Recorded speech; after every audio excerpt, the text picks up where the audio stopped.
We often use the word cosmos as a single name used to identify the existence of all matter. Every atom, asteroid, planet, galaxy, and even space itself. But in addition to simply referring to the existence of all space and matter, the word cosmos is used because it describes the observed order and design in nature. The ancient Greeks, as far back as the 6th century BC, used their word for order, cosmos, to describe what they observed in the world around them. If ancient cultures, prior to the understanding of electricity, magnetism, radiation, optics, subatomic interactions, or even the equations of gravity, could make and conclude that order and function existed, then how much more should our generation appreciate the functional complexity of the universe? You see, our universe does not exist as a chaotic collection of space and matter. Rather, the ordering of our cosmos can be seen from the very fabric of space-time itself. The physical laws that govern matter supply the foundation of functionality that we observe. From the beginning of time, mankind has explored, slowly constructed a detailed understanding of the physical world so that we can construct experiments, forecast expectations, and successfully predict results. But our mathematical expressions and the formulas are merely descriptions for how the laws naturally operate on their own. Our scientific investigations only reveal what order and function the cosmos inherently has. The functional laws of the universe exist, whether we can describe them, whether we can write them down, or whether we even know about them at all. Now, when we observe nature, we're not observing the physical laws themselves. Rather, we observe the functionality of our cosmos through the diversity of its complex structures. Along with space itself, matter fills the cosmos, forming a breathtaking array of complex structures. From subatomic particles to spiral galaxies, from the trillions of cells that compose the human body, to the seething plasmas that power the stars.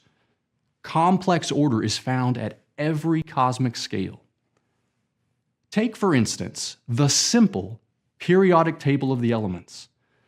This singular chart is mankind's expression of the orderly sequence of elements that form the building blocks of our material world. Each element has a unique identity in its nuclear structure and fundamental characteristics. The periodic table uses both a periodicity and related groupings to visualize the comparisons and the contrasts among all the elements. For instance, the number of protons in an atom, called the atomic number, is a unique property for each element, and it forms an increasing sequence from left to right and from top to bottom.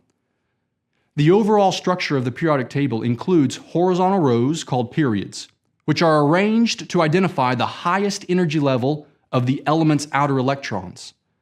The vertical columns are groups or families, and they help to identify elements that have similar chemical properties. In fact, the orderliness of our cosmos is so well displayed in the periodic table that when early scientists were developing its structure from all the elements that they knew at their time, they found gaps in sequences where obviously an element should exist. These gaps in the ordered sequences led to numerous discoveries of elements which had not been known before. Had these new elements always existed? Absolutely. But until we identified the ordered structuring of matter, we could not correctly identify and describe the elements.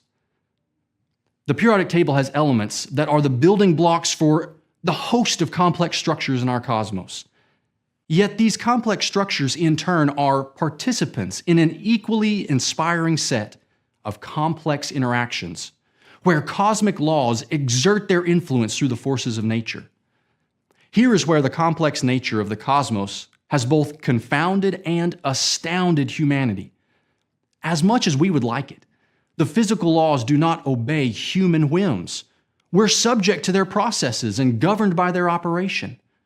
No matter what branch of scientific study, what scale of experiment, or what object of observation, the complex matter being observed is influenced by a host of physical laws and principles.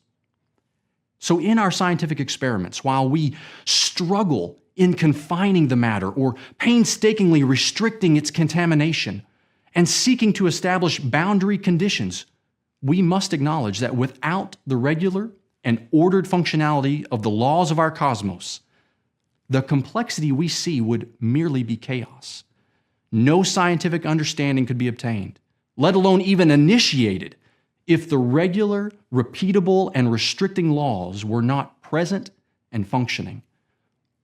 If the origin of matter and energy, let alone the construction of complex structures, cannot emanate from the matter or energy itself, and if humanity doesn't control it, let alone establish the cosmic law, what does the presence of both law and matter, function and complexity demand? The evidence leads to an intelligent creator of such power and magnificence that the beauty of the cosmos, in all its order and function, pale in comparison to him.